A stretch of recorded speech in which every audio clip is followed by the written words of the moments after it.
Assalamualaikum warahmatullahi wabarakatuh.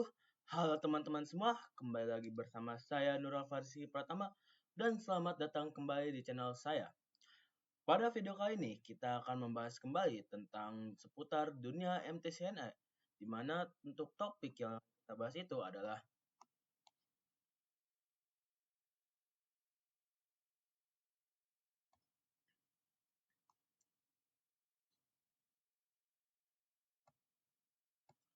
Dynamic Routing OSPF.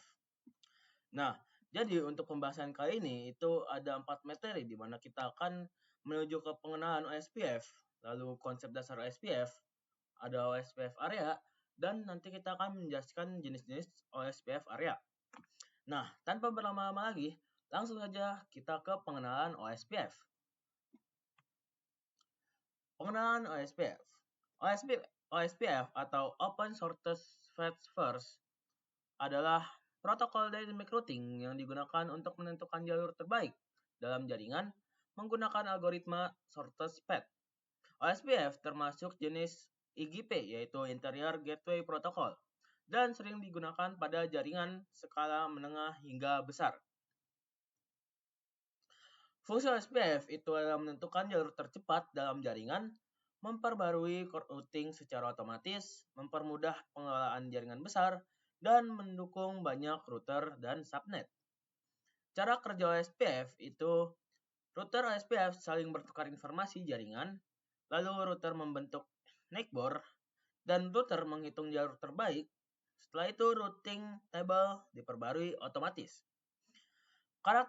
Karakteristik OSPF itu adalah dia menggunakan algoritma shortest path first, lalu mendukung hierarchical network, konferensi cepat, dan lebih efisien dibanding RIP. Nah, kelebihan OSPF itu adalah cepat dan stabil, lalu cocok untuk jaringan besar, mendukung banyak jalur, dan routing pastinya lebih efisien.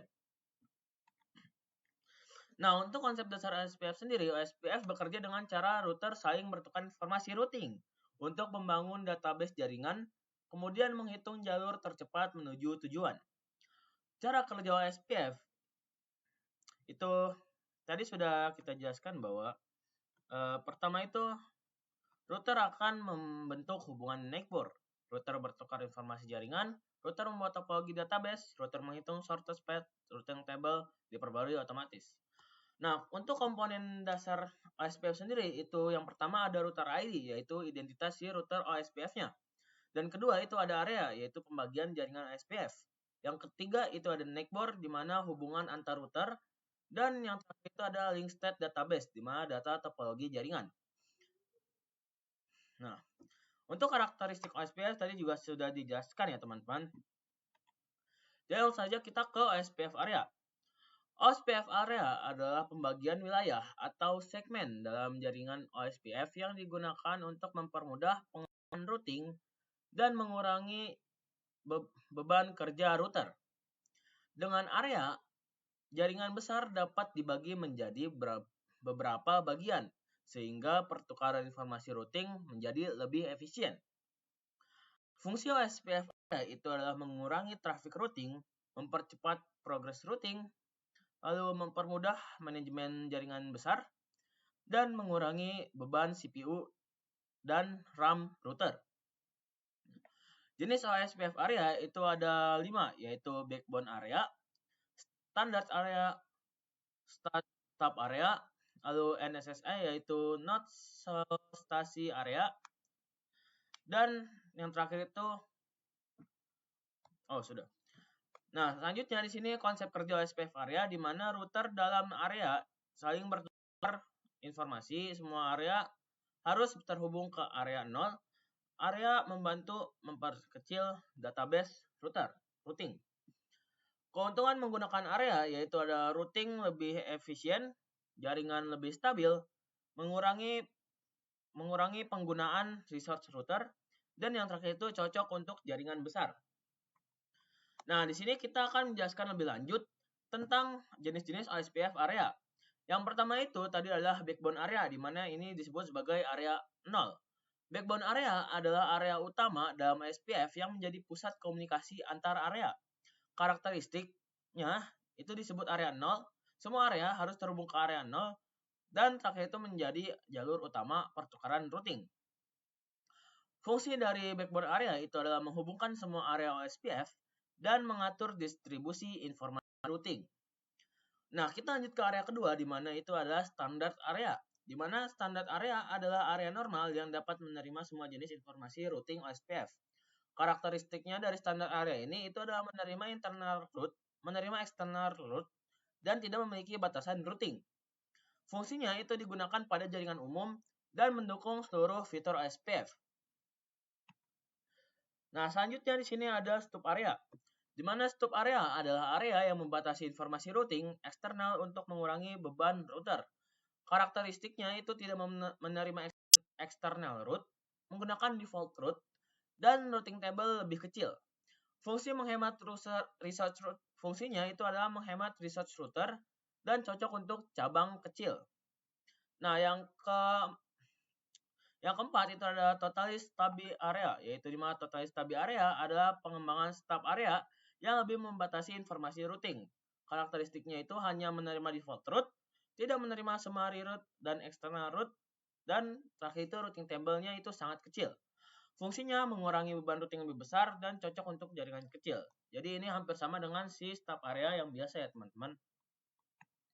Nah, yang terakhir itu di sini ada NSSA, yaitu Not So Stable Area, di mana NSSA adalah area stub yang masih dapat menerima external route tertentu. Karakteristiknya dapat membawa external route, tetap membatasi routing tertentu, dan lebih fleksibel dibanding stub area. Dan fungsinya digunakan jika area stub membutuhkan external route. Nah, baiklah teman-teman, itu dia tadi untuk pembahasan tentang dynamic routing OSPF. Nah, selanjutnya di sini kita akan melakukan konfigurasi, di mana untuk konfigurasinya ini akan menggunakan topologi dari video sebelumnya. Nah, jadi langsung saja kita ke video konfigurasinya. Simak baik-baik ya teman-teman.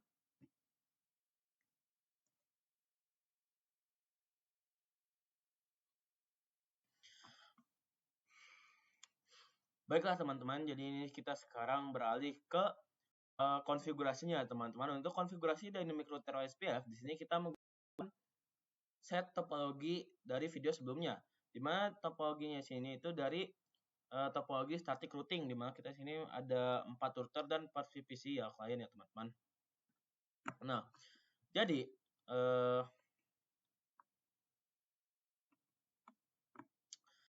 teman-teman untuk topologinya masih sama dan seharusnya dia masih ada bekas konfigurasi yang sebelumnya.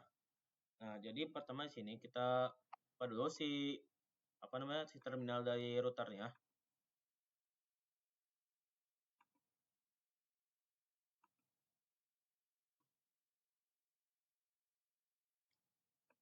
Oke, kita buka dulu tuh ya teman-teman.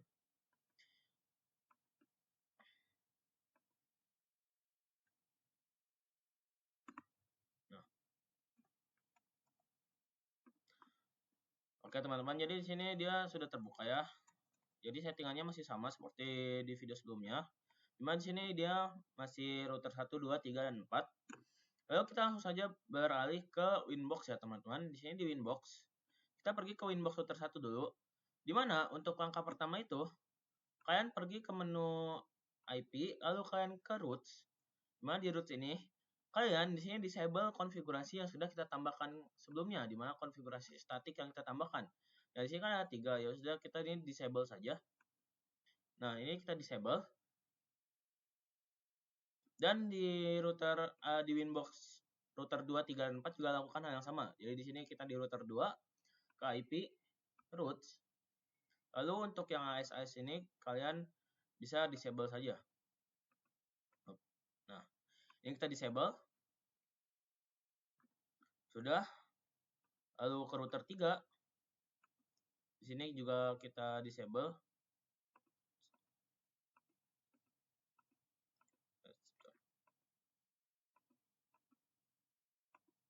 Disable. Lalu yang terakhir di router 4 kita disable juga.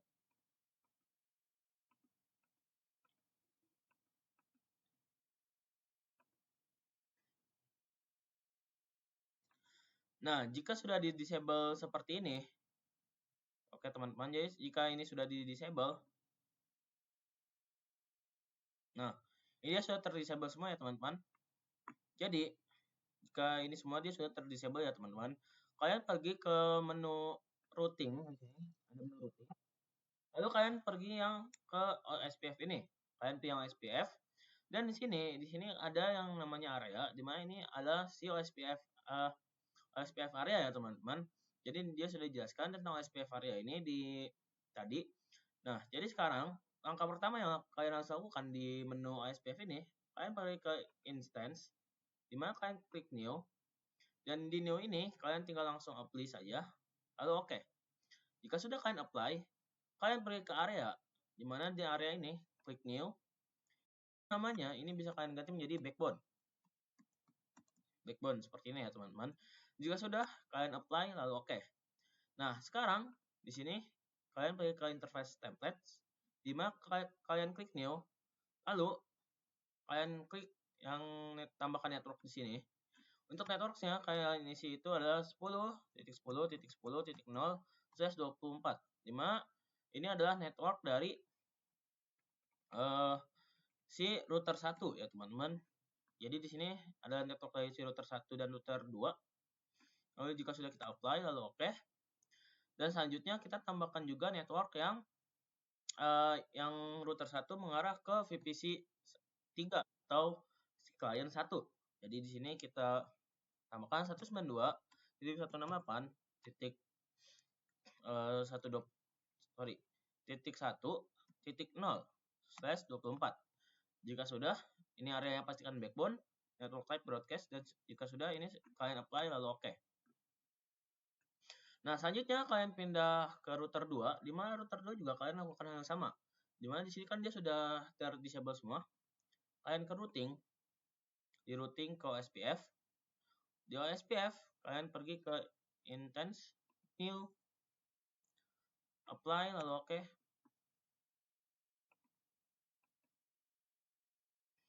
Oke, lalu ke area.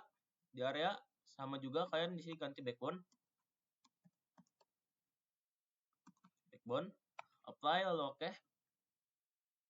Nah, perbedaannya di sini adalah konfigurasi yang akan kita lakukan, di mana di sini kita yang menambahkannya itu adalah networknya itu adalah network dari si router 2 ya teman-teman. Jadi misalkan 10.20.20.0/124 enter, lalu di sini tambahkan lagi networknya itu yang 192.168.2.0/24. Lalu tambahkan juga tadi yang 10.10.10.0 karena dia masih tersambung ya teman-teman dengan router 1 si router 2 ini. Jadi kalian network 10.10.10.0/24. Ya sudah, kalian apply lalu oke. Nah, selanjutnya di sini kalian pergi ke router 3, di mana di router 3 di sini kalian lakukan hal yang sama ya teman-teman. Jadi kalian di sini pergi ke menu IP, kalian pergi ke menu routing, lalu ke OSPF. Dan di OSPF kalian instance-nya kalian isi new. Jika sudah, kalian apply. Lalu oke. Dan lalu kalian pergi ke area. Di area ini tambahkan lagi. Kalian ganti menjadi backbone. Lalu kalian apply lalu oke. Dan interface template-nya kalian tambahkan untuk networknya itu di sini adalah 10.20.20.0/24 karena di sini adalah IP yang mengarah ke si router 2 ya teman-teman. Jadi agar bisa terhubung ke si router 2 harus ditambahkan si IP network-nya ini. Nah, selanjutnya di sini kalian tambahkan lagi yaitu IP-nya 10.30.30.0/24 di mana ini adalah IP dari network yang router 3 menuju ke router 4. Jika sudah kalian apply lalu oke. Dan di sini terakhir kalian tambahkan yaitu network dari yang mengarah dari router 3 menuju ke klien 3, di mana IP-nya itu 192.168.3.0/24. Jika sudah, pastikan areanya backbone dan network type-nya itu broadcast. Kalian apply, lalu oke. Dan langsung saja kita beralih ke si router 4.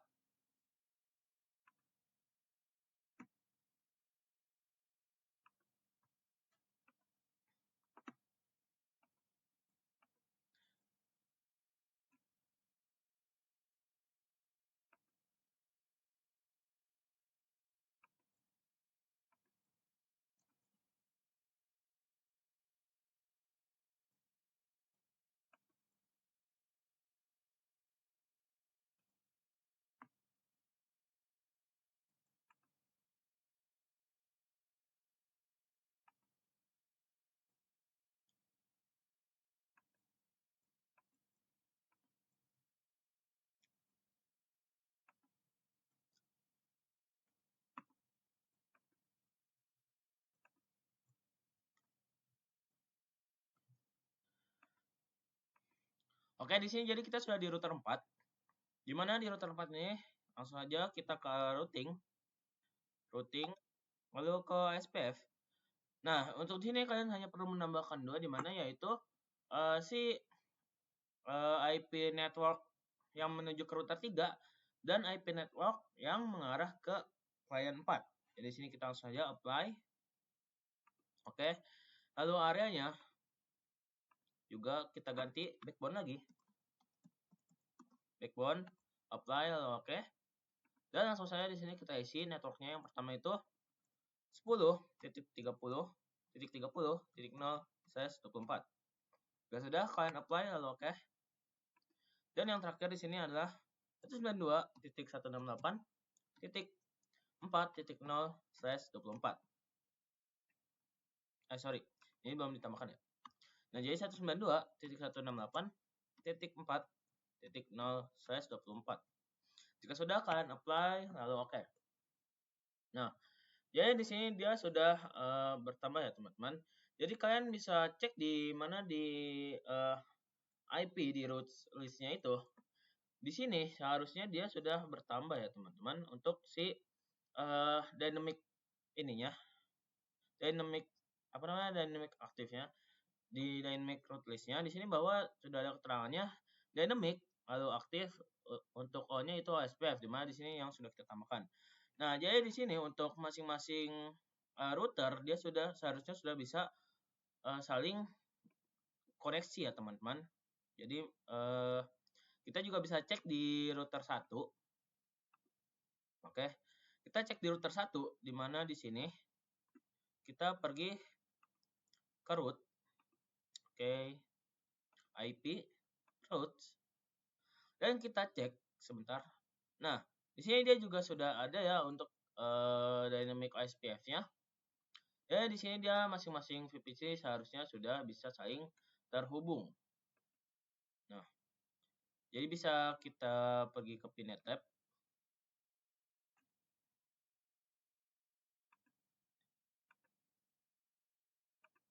Nah, jadi dia sudah bisa saling terhubung ya, teman-teman. Baiklah, teman-teman, jadi di sini kita akan untuk langkah selanjutnya, di mana di sini kita akan melakukan menambahkan router baru ya, teman-teman. Jadi kita menambahkan network baru, di mana di sini menjadi 5 router ya, teman-teman. Jadi kita pergi dulu ke Pinet Lab-nya. Oke. Nah, di Pinet Lab ini kita sudah menambahkan router 5 dan VPC 9 untuk klien 5-nya. Dan saya juga sudah menyiapkan si IP address-nya di sini. Ya, untuk IP address-nya. Oke, jadi ini bisa kita sambungkan saya sebentar dulu ya, teman-teman. Jadi di sini untuk di router 4-nya di sini dia sambungkannya menggunakan router 3 dan untuk router 5-nya di sini router 1. Dan jika sudah, ini kita bisa sambungkan ke VPC-nya.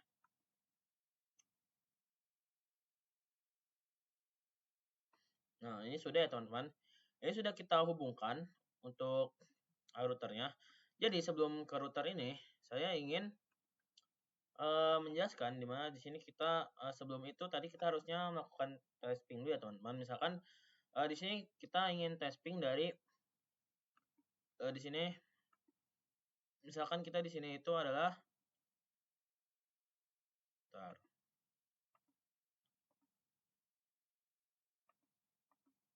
Nah, misalkan di sini kita di router 3 ya teman-teman. Jadi misalkan di router 3 ini misalkan kita ingin ngeping ke si router 2. Nah, misalkan router 2 tadi kan itu IP-nya itu adalah 10.10.10.10.2. Nah, di situ ini caranya itu menggunakan SRC address ya, teman-teman. Jadi seperti ini ya, teman-teman. Kalian buka new terminal. Oke. Kalian tunggu tampilannya jadi seperti ini, dan jika seperti ini kalian ctrl-c. Nah, di sini dia sudah ctrl-c, di mana di router 3 ini kalian bisa lakukan ketik seperti ini ping. Pingnya itu adalah IP yang ingin tuju, misalkan 10.10.10.2. Nah, lalu kalian isi nih untuk si SRC address-nya. Ini dari mana ya teman-teman? Jadi SRC address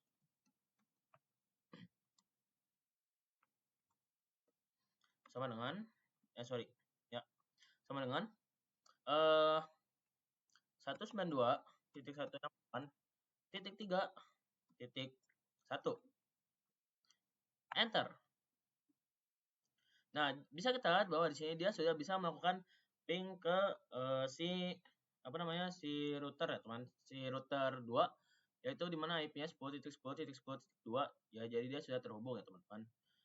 Nah, jadi kita bisa lanjutkan saja ini ke topologinya. Di mana di setup topologinya ini kita bisa pergi di sini Pinet Lab. Oke. Di sini kita ke setup topologinya. Di sini kita buka terminal routernya. Jadi di sini saya sudah buka terminal routernya. Di mana di sini kita tinggal lakukan saja. Pertama, kita ubah dulu untuk identity-nya itu adalah menjadi router 5 ya, teman-teman. Jadi sistem identity.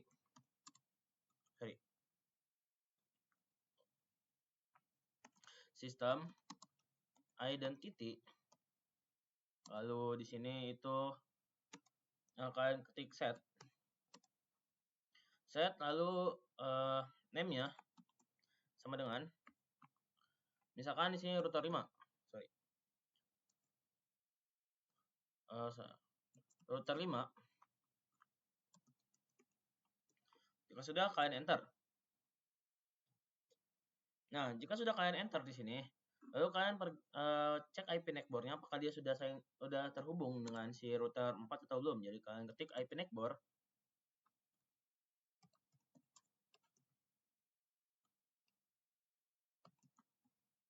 Print.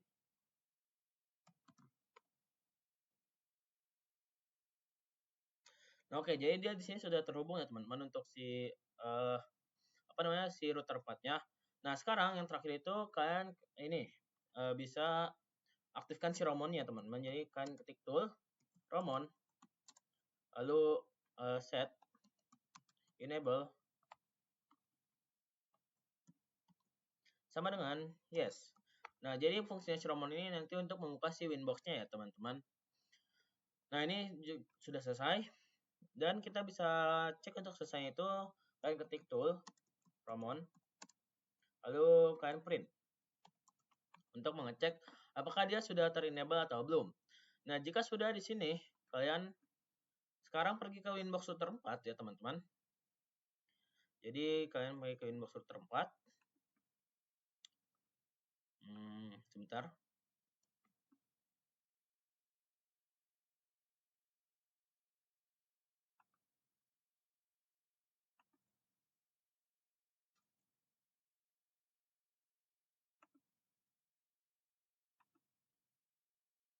Nah, oke. Jadi sini kita sudah di Winbox router 4. Di mana di router 4 ini kalian tambahkan untuk IP address di router 3-nya, teman-teman, yaitu di mana IP address yang mengarah ke si router 5, di mana itu untuk IP address-nya sendiri adalah 10.40.40.1. lalu /24. Nah, jika sudah, di sini ethernya kita ganti ke ether 3. Kalian apply, lalu oke. Nah, jadi di sini dia sudah terbuka ya, teman-teman. Jika sudah, kalian sekarang balik lagi ke Pinet Lab-nya. Dimana kita ke sini. Kita ke Pinet Lab lagi.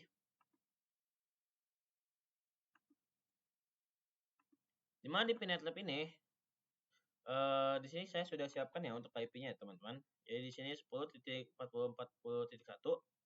lalu 10.40.40.2 ini untuk si router 5-nya.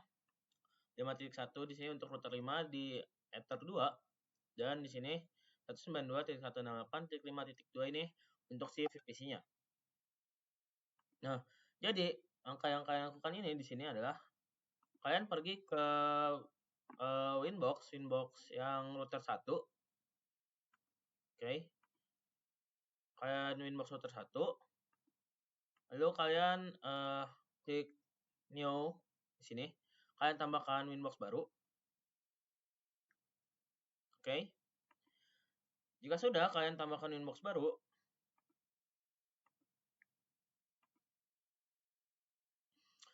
di sini kita tunggu sebentar sampai tampilannya muncul. Nah, oke, jadi ini tampilan sudah muncul, teman-teman. Kalian langsung connect to Romon. Kita tunggu sebentar. Dan di sini dia sudah connect to Romon, dan kita tunggu untuk tampilannya muncul si router 5-nya. Nah, jika sudah muncul si router 5-nya, kalian double klik saja langsung untuk masuk ke Winbox-nya. Baiklah teman-teman, ini dia untuk tampilan si Winbox-nya. Jadi langsung saja kalian pergi ke IP, ya teman-teman, untuk menambahkan si address-nya. Dimana kalian tambahkan dulu untuk IP address yang di sini, yaitu adalah untuk IP address yang pertama itu tadi adalah 10.40.40.2/24. Nah, jika sudah, ethernya ether 1, lalu kalian apply, lalu oke. Ya, untuk IP address yang kedua di sini itu adalah yaitu 192.168.5.1/24. Dan untuk interface-nya di sini kalian ganti menjadi ether 2. Setelah kalian apply, lalu oke. Nah, jadi ini untuk setup topologinya sudah selesai ya, teman-teman. Jadi untuk topologinya itu tadi sudah selesai, dimana kita sudah menambahkan si router 5-nya.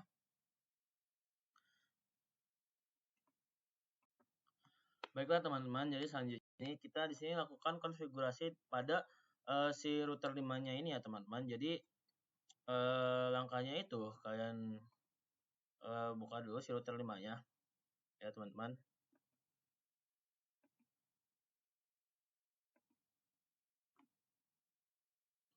Oke, jadi di sini di router 5.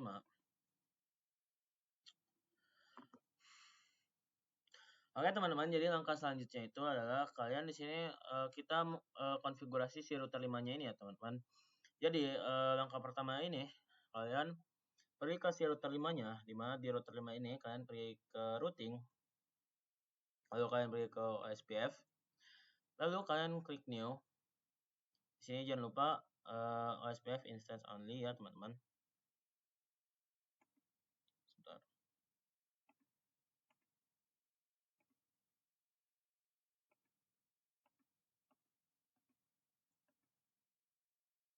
Oke. Jadi sini kalian apply, lalu oke. Nah, jika sudah kalian pergi ke area, di sini kalian tambahkan lagi. Kita ganti lagi ke backbone. Lalu kalian enter, apply, lalu oke. Nah, sebelum di router 5 ini, kalian di router 4-nya kalian tambahkan si settingannya agar si router 4-nya ini kan belum berkenalan dengan si yang 5.0 ini ya teman-teman. Jadi kalian pergi ke routing, lalu ke OSPF. Di sini sebentar. Nah, oke, jadi di sini kan kita sudah menambahkan si interface template-nya ya teman-teman, ada 2 ya. Di sini ada 2. Oke, sebentar teman-teman. Nah, jadi di sini kita tambahkan saja untuk si yang 192.168.5.0 ini untuk networknya. Jadi kalian klik new di sini. Di new ini network kalian isi yaitu 192.168.5.0. Nah, jangan lupa kalian tambahkan si prefixnya ya teman-teman, CS24. Jika sudah, kalian apply lalu oke. Nah, jadi di sini dia sudah ya teman-teman. Nah, di sini belum ada yang belum terisi, di mana seharusnya di sini itu 10 ya. 30, 24. Oke, bentar. Nah, jadi di sini dia sudah berkenaan dengan si 5.0 dan sekarang kita pergi ke router 5. Dimana di sini kalian ke routing. Di routing ini kita cek dulu di root listnya ini dia sudah berkenaan dengan IP berapa ya teman-teman. Jadi kalian pergi ke IP roots.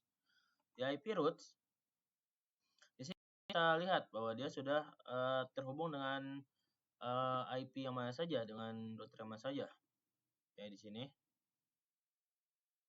Nah, jadi kan dia di sini baru terhubung dengan si 40.0 dan 5.0 ya teman-teman. Jadi dia belum terhubung dengan si 4.0 ini. Nah, jadi teman-teman di routing ini SPF kalian tambahkan saja bentuk si interface template-nya ini adalah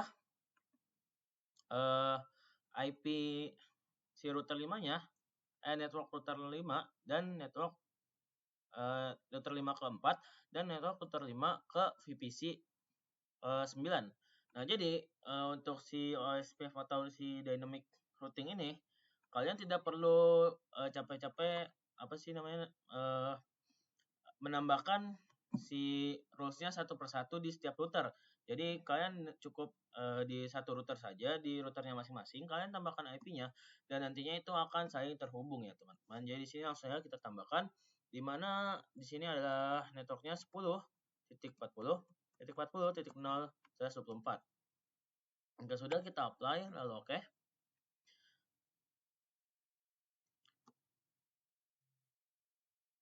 Nah, dan yang akhir kita tambahkan juga di sini yaitu ada tadi networknya yang 5.0 ya teman-teman, jadi 192.168.5.0. Jika sudah kalian apply lalu oke.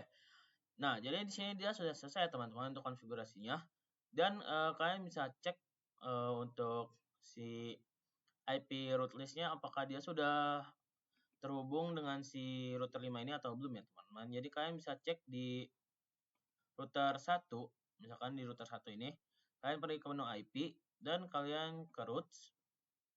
Nah, di roots ini kita tunggu dulu sampai muncul root list-nya. Nah, kita lihat bahwa di sini dia sudah terhubung dengan si 5.0 atau belum ya teman-teman. Jadi kita lihat di sini. Nah, oke, jadi sebentar dulu teman-teman. Jadi di sini dia belum muncul untuk si IP 5.0 dan 40.0-nya. Jadi bisa kita cek dulu di router lain apakah sudah. Di router 2 kita cek apakah sudah atau belum. Jadi kita ke IP routes. Tunggu sebentar.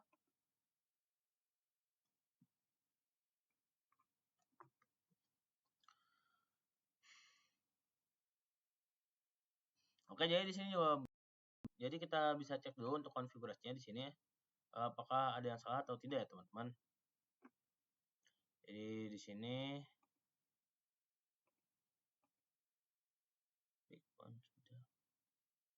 oh, ternyata ini sih saya salah memasukkan IP ya teman-teman. Jadi seharusnya ini 30.0. Nah, jadi tadi 0 dan 30-nya ini kebalik ya teman-teman. Jika sudah kalian apply lalu oke. Nah, ini seharusnya sudah benar ya teman-teman. Sekarang bisa kita cek dulu apakah dia sudah atau belum. Di router 1 ya. IP routes. Oke, tunggu.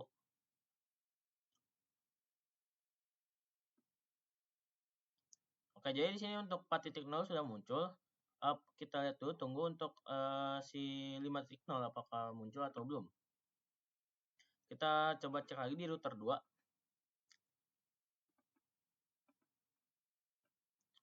Oke, jadi di sini baru muncul 4.0 dan 5.0-nya belum muncul ya, teman-teman. Jadi kita bisa cek mungkin di Ether 3 apakah muncul atau tidak ya, teman-teman. Di sini router 3, sorry. Jadi roots apakah dia muncul atau tidak ya, teman-teman.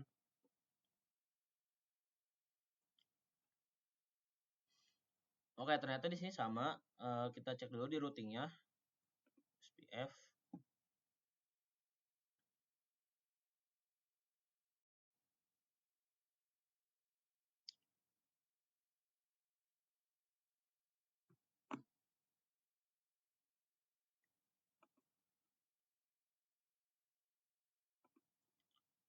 Sebentar.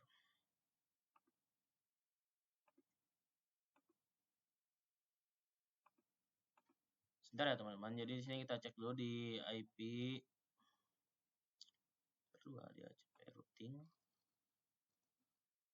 Harusnya itu dia sudah muncul ya, teman-teman. Kita cek coba di OSPF router 2. Apakah ada masalah di sini atau tidak? Sudah.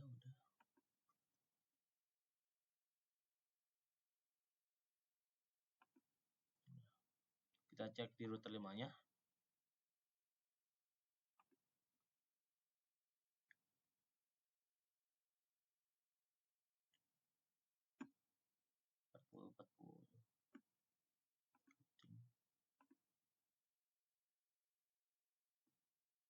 Oke, teman-teman. Jadi ternyata di sini saya salah memasukkan prefix ya, teman-teman, untuk si network dari 5.0-nya. Jadi di sini harusnya 24 ya, teman-teman. Jika sudah kalian apply lalu oke. Dan di sini juga dia sudah benar ya, harusnya teman-teman di interface template yang si 40.0. Sekarang kita coba cek lagi apakah dia sudah muncul atau belum.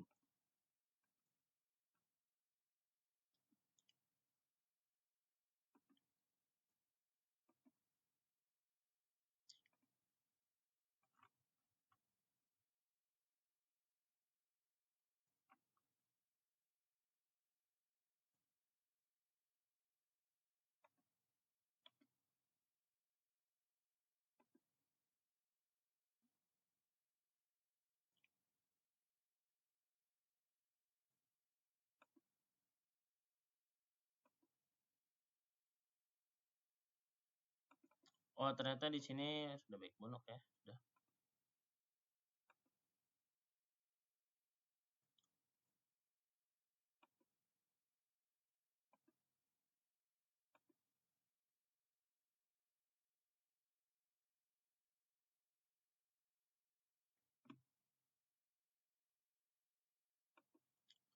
Coba kita tambahkan untuk si IP network yang 10.40 ya, teman-teman. Jadi 10.40.40.0/124.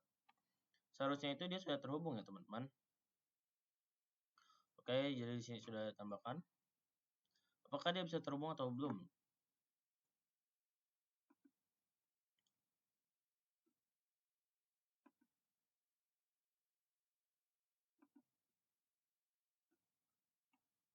Oke, jadi sini untuk 40.0 dia sudah terhubung ya, teman-teman. Sedangkan untuk si 5.0-nya sudah nih, sudah muncul ya, teman-teman. Jadi ternyata tadi saya belum menambahkan si 40.0-nya di router 4 ini ya, teman-teman. Nah, jadi itu dia untuk konfigurasinya. Dan di sini bisa langsung saja kita tes ping ya, teman-teman. Untuk tes pingnya itu misalkan di sini saya ingin menggunakan ping dari router 1 ini ke router 5 ya, teman-teman. Jadi kalian itu nanti bisa kalian coba secara mandiri saja untuk berbagai macam ping. Jadi di sini saya yang utama itu misalkan saya ingin ping ke router 5-nya ya, teman-teman. Jadi kan tadi saya sudah jelaskan bahwa di mana jika kita menggunakan dynamic routing OSPF ini, kita tidak perlu capek-capek menggunakan atau memasukkan rules ke router ini satu-satu. Jadi kalian cukup tambahkan saja di router yang tambahkan rules di router masing-masing router. Misalkan router 1 itu IP yang mana aja nih yang terhubung ke router lain. Itu kalian tambahkan. Dan nantinya itu nanti akan terhubung dengan masing-masing routernya. Jadi kalian tidak perlu capek-capek menambahkan di masing-masing root list ya teman-teman. Nah, jadi sih kalian ping, misalkan saya ingin ping 192.168.5.0, sorry, .1 misalkan. Nah, enter. Dan di sini dia sudah berhasil ping ya teman-teman. Nah, jadi di sini saya juga ingin lakukan ping dengan SRC address ya teman-teman. Jadi kita misalkan SRC address itu misalkan 192.168.4.1 ya teman-teman. Jadi kita menggunakan di router 5 ini. Jadi kita menggunakan berlandaskan pada si VPC IP yang di router 4. Jadi misalkan seperti ini ya teman-teman. Kalian buka new terminal dulu di router 5.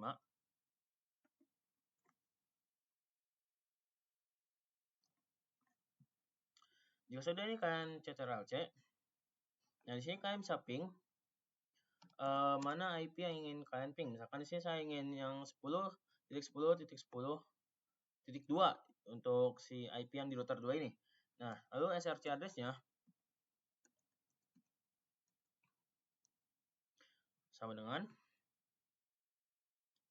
ini adalah untuk SRC address-nya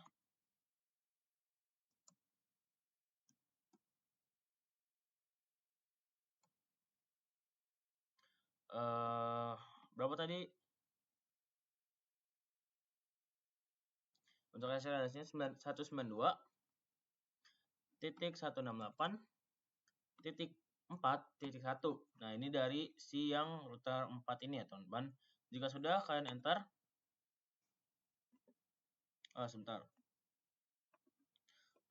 Double P tadi ya, teman-teman. Saya salah memetik prompt. Jadi misalkan ping 10.10.10.2 untuk SRC address-nya sama dengan di sini 192.168.4.1. Jika sudah, enter. Oke, sebentar. Oke, jadi kurang lebih seperti itu ya teman-teman. Seharusnya ini berhasil ya, cuman sepertinya ada yang salah. Jadi seharusnya itu dia bisa ping ya teman-teman. Jadi misalkan kita ganti saja dengan pingnya itu dari router 5 saja. Jadi ping 10.10.10 SRC address-nya sama dengan di sini itu misalkan 192.168.5.1. Ya sudah, enter. Nah, di sini dia sudah berhasil ya, teman-teman. Nah, oke teman-teman, jadi itu dia untuk konfigurasi 5 router menggunakan Dynamic Routing OSPF.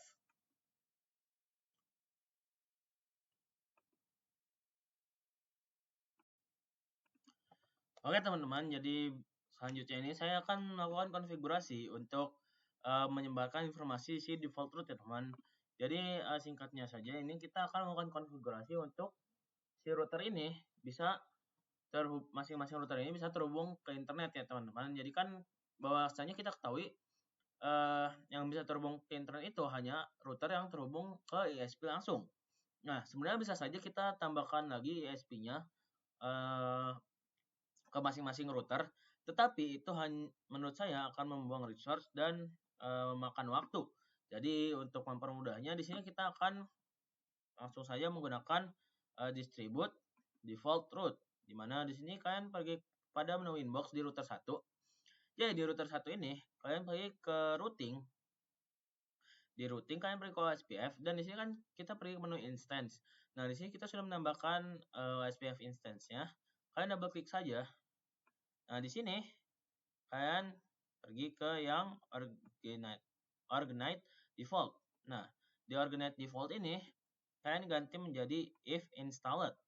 Nah, jika sudah if installed, kalian apply, lalu oke. Dan jika sudah, kalian tinggal cek saja di router 2 atau router lain ya teman-teman, nanti akan muncul si informasi DAO untuk si default root-nya. Misalkan di sini IP, kita ke roots ya teman-teman. Nah, di sini dia sudah muncul ya teman-teman untuk si IP default root-nya ya teman-teman, untuk DHC address default root-nya DAO ya teman-teman.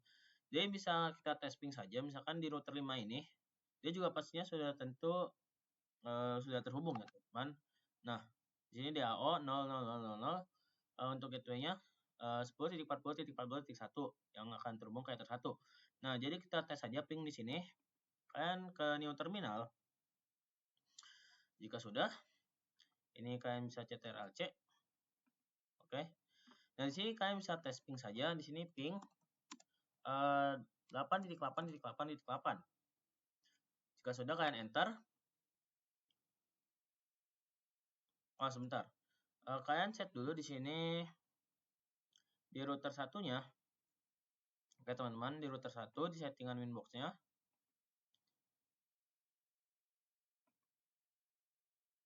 Sebentar. Di winbox-nya untuk DNS servernya, IP DNS, kalian ini setting menjadi 8.8.8 ya teman-teman. Ya sudah, kalian apply, lalu oke. Dan pastikan di ini di firewall di NAT-nya ini dia tersetting. Jadi di sini kalian ke general, search NAT, port interface-nya Ether 1, dan kalian ganti ke masquerade, apply, lalu oke.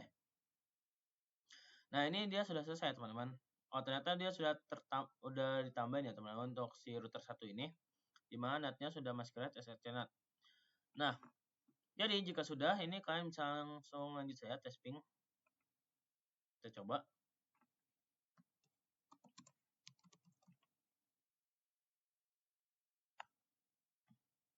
Nah, kita bisa lihat bahwa di sini dia sudah berhasil teman-teman untuk melakukan ping 8888. Oke teman-teman, jadi itu dia tadi untuk cara melakukan konfigurasi dynamic routing OSPF ya teman-teman, baik menggunakan 4 router ataupun 5 router. Dan juga tadi kita sudah melakukan konfigurasi default route, di mana agar setiap router itu bisa terhubung atau terkoneksi ke internet menggunakan OSPF ini ya teman-teman. Nah, mungkin cukup sekian saja video yang dapat saya sampaikan untuk video kali ini. Mohon maaf bila adanya kesalahan pada video ini. Maklumi saja karena saya juga masih belajar. Semoga saya bisa terus membagikan video seperti ini. Jangan lupa untuk subscribe channel ini agar tidak ketinggalan info menarik berikutnya atau info-info tentang MTCNA berikutnya. Saya akhiri, wabillahi taufiq wal hidayah. Wassalamualaikum warahmatullahi wabarakatuh.